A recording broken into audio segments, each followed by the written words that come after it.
Today, I want to share with you 3 of my favorite quotes from Living a Good Life by Jonathan Fields. I first met Jonathan through his education venture, Good Life Project, where he interviewed leading voices from all across the globe to pretty much dive in and dissect what it really means to live a good life.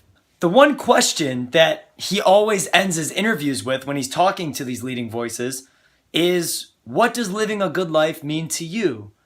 And I'd like to start this video today by asking you the same question, right? Think about it. What does living a good life mean to you? How would you answer that question? Maybe pause the video, reflect on it. Just think about it for a second, right? Hit play when you're ready. But that's not an easy question to answer.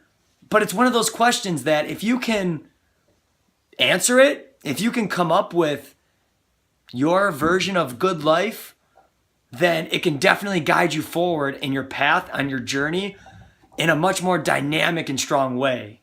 Because once you can define what living a good life means to you, then you'll be able to backtrack and better understand or better realize how you could be spending your months, your weeks, your days, your moments. Because what is life more than just a composition of moments, right? You add the moments up and you get a lifetime. So if you think about what you want your good life to be, then you can start spending your time a little bit more wisely maybe, right? So it's a big question that definitely is going to pull out maybe some deep answers, but no question could be more important to answer in a person's life, because that's going to help you prioritize everything else.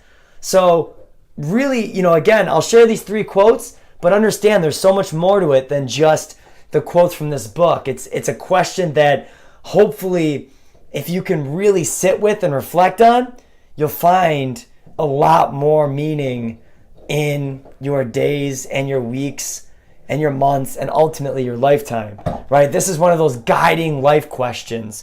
So really, take some time with it, sit with it, see where it leads you.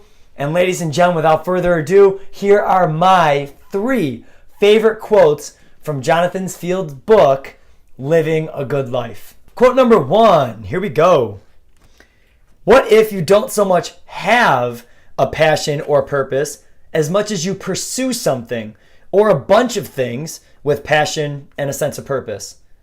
And what if the deeper you get into that exploration or pursuit and the more competent you become, the more interested you get in doing and learning and discovering on a fiercer, more engaged, dare I say, more passionate and purposeful way? This quote's a good reminder that life isn't meant to be lived in idle, right? Life is meant to be engaged with. Life is meant to be filled up with things that excite you and things that you can interact with and exchange ideas and energy with, right? Energy exchange is kind of what life is about in my mind and when I think about it. And so what this kind of alludes to, this questioning, is what if we don't just get a passion or a purpose? What if we find it when we immerse ourselves in things that interest us, right? If we just wait for a blueprint to be handed to us, or we just wait for an opportunity to come knocking on the door that's just going to hand us over all these different ways that we can live a good life, or we wait for this jackpot to happen, we're going to live idle, untapped, unfulfilled lives. We have to understand that life is what we make it. So if we can take that control over our life and mold it into something that interests us or something that lights us up, that excites us, then maybe that's going to cause a snowball forward that's going to lead to that passionate, purposeful life, which is a huge component of living a good life. So reflect on that idea. Maybe it's not what we're given, but maybe it's about what we create. And if you don't know what to create, well, I think one of the best things you can do is start by just doing something little and then add a little bit to it, research on it a little bit, create that interest, turn that interest into maybe something a little deeper than just an interest, and maybe it's a pursuit. Take that pursuit and turn it into an apprenticeship.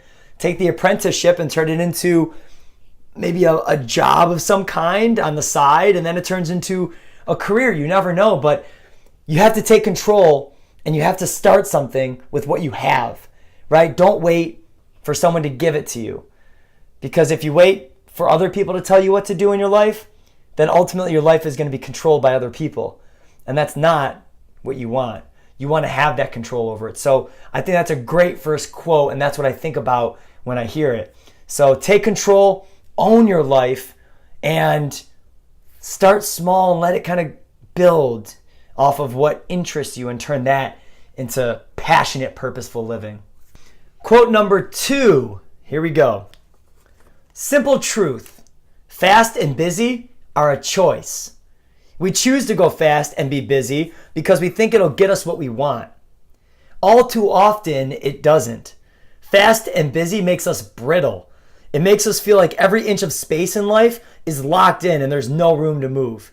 Instead of unlocking productivity and potential, it throttles both. It deludes us into feeling like we're getting more done faster, but in reality, we could be getting the same done in less time or the same time with more grace by dialing it back, not forward. In the end, we're left feeling dissatisfied and helpless to extract ourselves from the process. Except we're not. It's an illusion. If your life is going by too fast and you always feel flustered and busy, that's your fault, right? That's what that quote talks about. We need to be the one that take control over our lives. We don't want to outsource that to somebody else. Your life is not your parents' life. It's not your boss's life. It's not your best friend's life. It's your life, right? And you and I and all of us need to take control over our lives. If we feel like somebody else is controlling our time and somebody else is controlling our life, then we've given them too much power. We need to be the one that has the final say, and we need to be the one that's making the decisions, for the major decisions for our lives. Yes, we can look to the other people that are important to us. We can look to them for advice, and we can ask them important questions, and we can definitely take their advice and do things that they suggest, but it needs to come from us ultimately, right? And that's what that quote is kind of talking about. So, learning to keep what's important to us at the top of our priority list couldn't be more important. We need to learn how to say no to things that aren't as important, or maybe that aren't our top priorities, so that we have more time to say yes to the things that are important and things that we do want to keep as a priority in our life. And finally, quote number 3. We are all capable of contributing to the world in a way that makes a profound difference. A rare few go big, make the big gesture, take the big risk, expose themselves on a grand scale, create and then ride the big wave. But most of us, myself included, take a different yet equally valid path. It's the path of the ripple. Simple actions, moments, and experiences created, offered, and then delivered with such a purity of intention and depth of integrity and clarity that they set in motion a ripple that quietly, in its own way, in its own time, expands outward. Interacting with, touching, mattering to people we've never met in ways we've never conceived. I find that quote to be just so beautiful, right? The idea that we don't have to have a multi-million dollar organization that is giving, millions of people water or shelter in order to make a difference in the world, right? We can start in our own world. And I think that's the best advice that I can give anybody, is that if you want to give back to the world, if you want to make a difference in the world, start by changing your world. Start by giving back to a community that's directly connected to your world, and then let it ripple outward from there, right? Have such purity in your actions and such beautiful intentions that people feel it and sense it and let it vibrate forward from where it started, from within you, right? You don't have to have these monumental, like I said, organizations or monumental movements or, huge waves of influence in order to make an impact in the world. Never forget that, right? Small gestures, random acts of kindness, small compliments, opening up the door for somebody, having a one-on-one conversation with somebody that's down. These are the things that have the potential to ripple out into the vastness of the world, right? It's the butterfly effect. The idea that the flap of a butterfly's wing can cause a tornado or a tsunami on the other side of the globe, right? You never know what your actions might inspire. And so in your life, when you're looking at what it means to live a good life, there is definitely a level of contribution that seems to be a recurring theme. And so when you're reflecting on what living a good life means to you, and you're thinking about how you want to contribute to the world, don't sit there and wait until you're retired to start giving back to people. Make giving back part of your life, part of who you are as a person, right? Find your passions, start letting that ripple forward, right? Start small and let it ripple upward.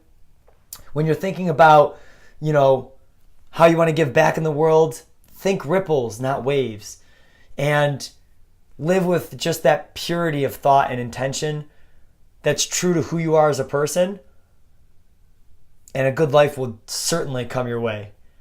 I hope you enjoyed these quotes, and I appreciate you taking the time to hear it out and absorb the information.